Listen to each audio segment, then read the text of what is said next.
Hello everyone, today's poem is Wei Wind,伯兮, a Wei Wind poem from the Book of Songs. The title,伯兮, Bo, the Lord, the Xi is a modal particle, just like wow. So this is a very positive signs towards something or someone, just like wow, the Lord. So the Lord is the Lord of state. We can see the details in the poem. So basically this is a poem of thinking of people, 怀人诗. So there's a lot of poems could be categorized in thinking of people poetry, either in the time of Book of Songs and in the later generations. It's a very, very popular poetry genre in the classic Chinese poetry.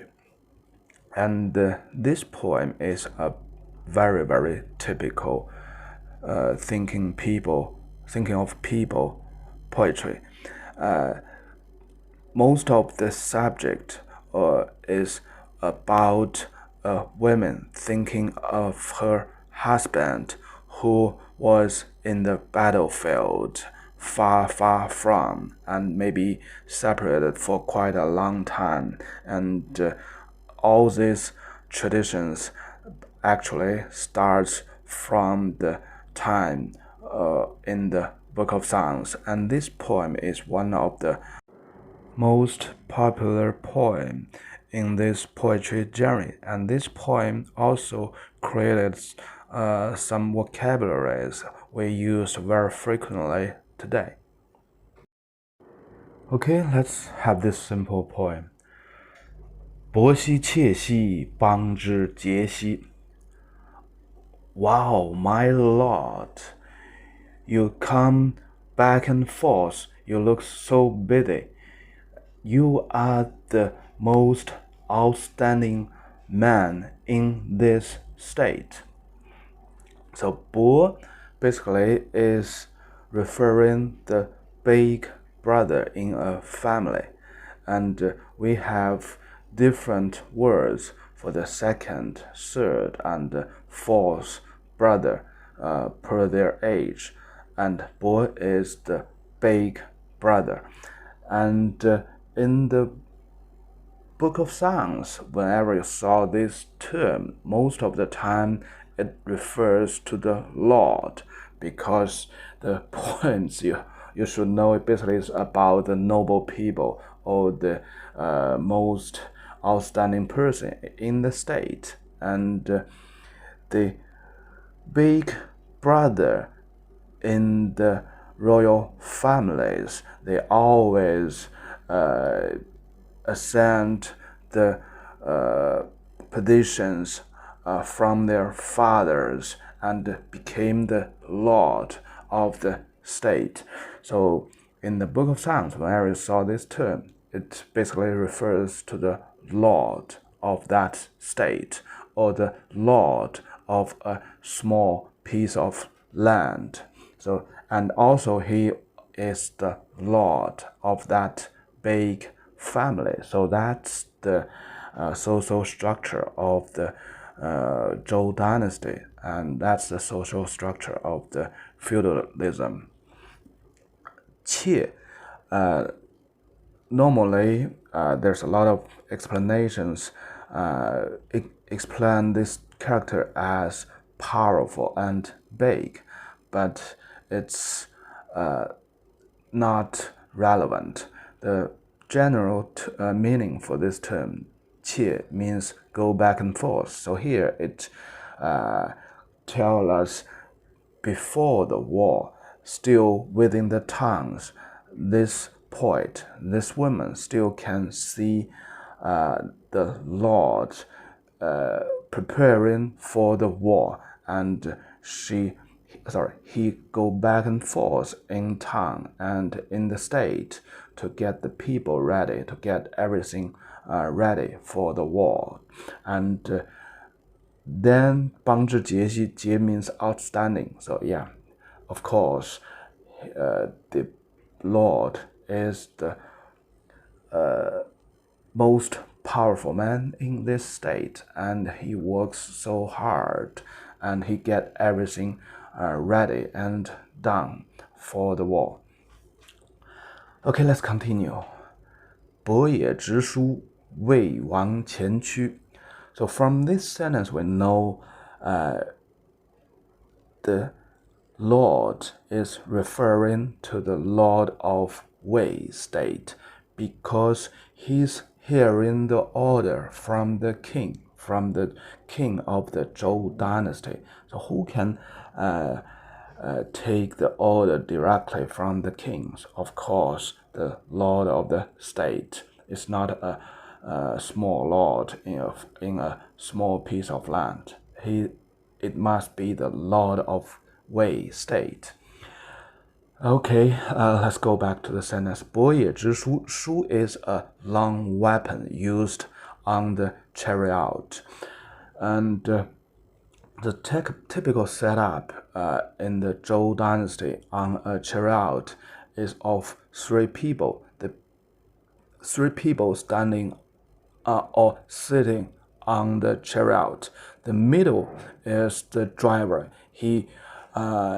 His responsibility is to drive the chariot, to control the horses, 4 horses.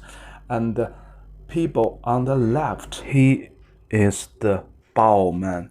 He shoots arrows before the 2 chariots meet up.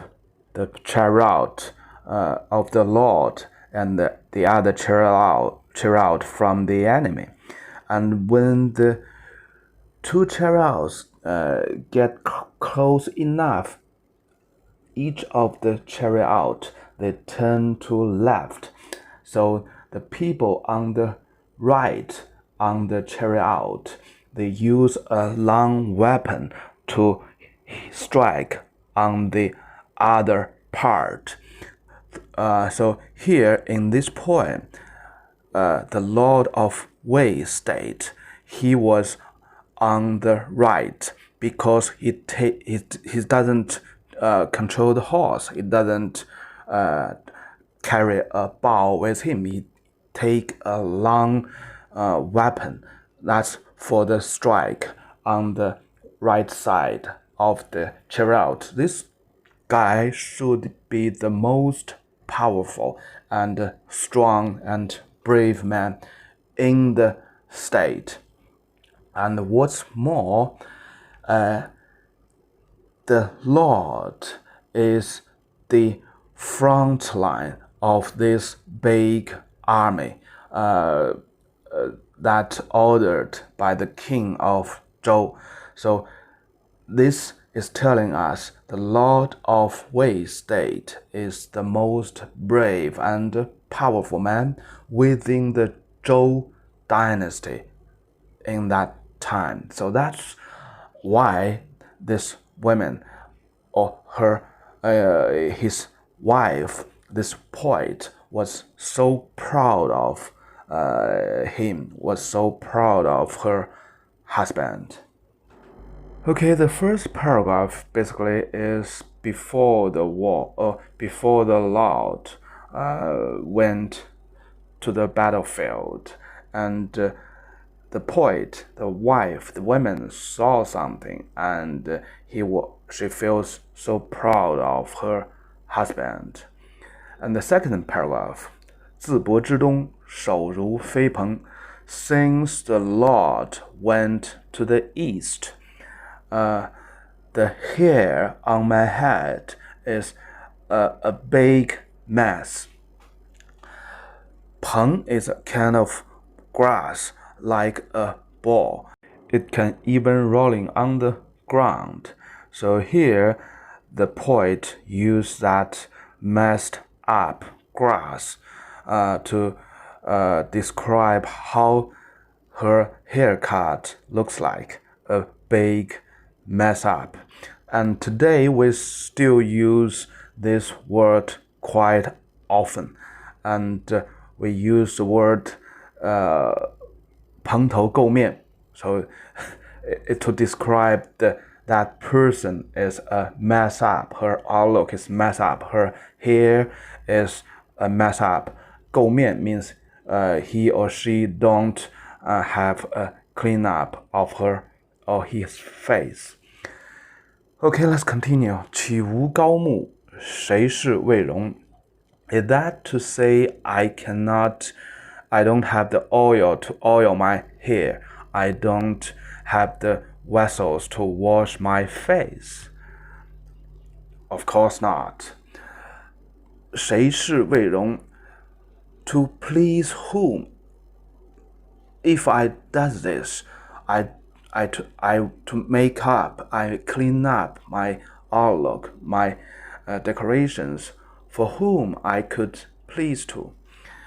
膏 is oil. So in the ancient time, the Chinese women use oil. I don't know it's animal oil, it's a plant oil. They use oil on their hairs to make their hair looks beautiful. Mu is wash and clean up. So here, that's the two things, clean up and oil, and they are used as a verb in this sentence. 谁适为容? 适 is to please. So this sentence is the sequence is reversed. So for today's language, the sequence should be like this. 为谁为容是谁? So I do this makeup, clean up, to please whom? So this is a question, or to use a question to answer why my hair or my outlook is such a mess up, is such ugly. Because the Lord has gone to the east, and for a woman, it's useless to make up, to clean up, because her beloved is not around. And in the later time, we also have the idiom 女为悦己者容. So it's also derived from this poem. Women always, the purpose for women to make up is to please her lover. 女为悦己者容. So it's all from this poem. Okay, the third paragraph. 其雨其雨，杲杲日出. It's rain, and the sun goes up brightly, high and brightly. So here actually is describing the different time and the different situation of the life or the weathers the women experience. So it also implies so many days passed. Some days it's raining, some days it's shiny days. Okay, let's continue. 愿言思伯，甘心首疾. I think my Lord, my husband, all the time. When thinking of him, my heart feels so sweet, and my head feels aching. 愿言思伯, 言 has no meaning, so it just means, this sentence means I'm thinking the Lord all the time. 甘 means sweet, so 甘心 means my heart feels so sweet.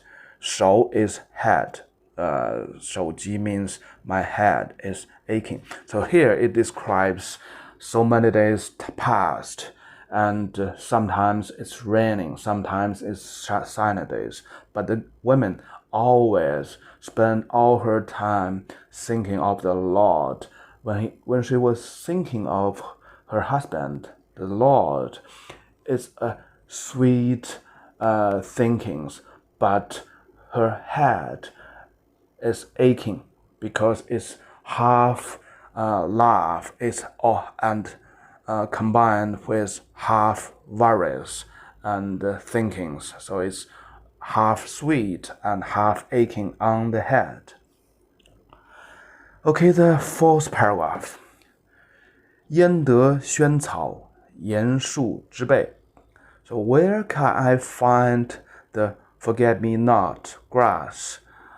And it's on the back of the tree.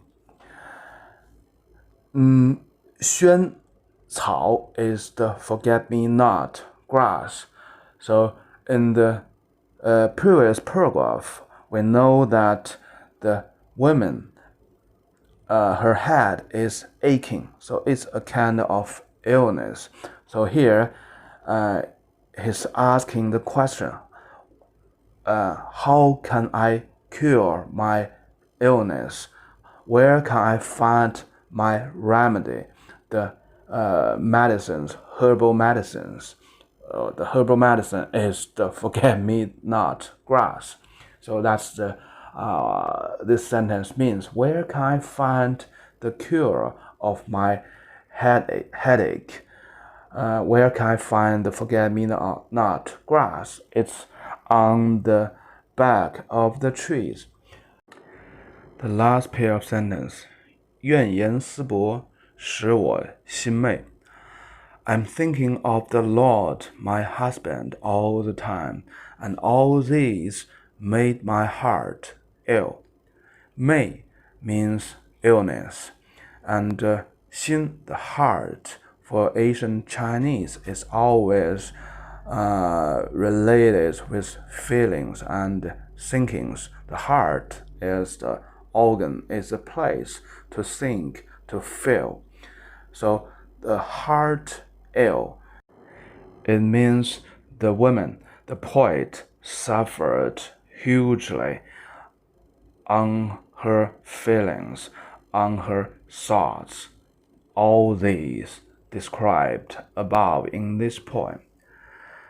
So basically, the wordings of this poem is quite simple, and the situation described is quite simple as well. It happens again and again in the history. The husband goes to the battlefield. Nobody has an idea if he could come back, when he could come back. And his wife, the woman, sitting in their home and worrying, and she has no idea at all. The only thing the woman had is the sweet memory and the illness of thinking. This story happened again and again in history, and this topic was rewritten again and again. There's a bunch of poems very famous and popular in this poetry genre. Okay, that's for today, and bye-bye.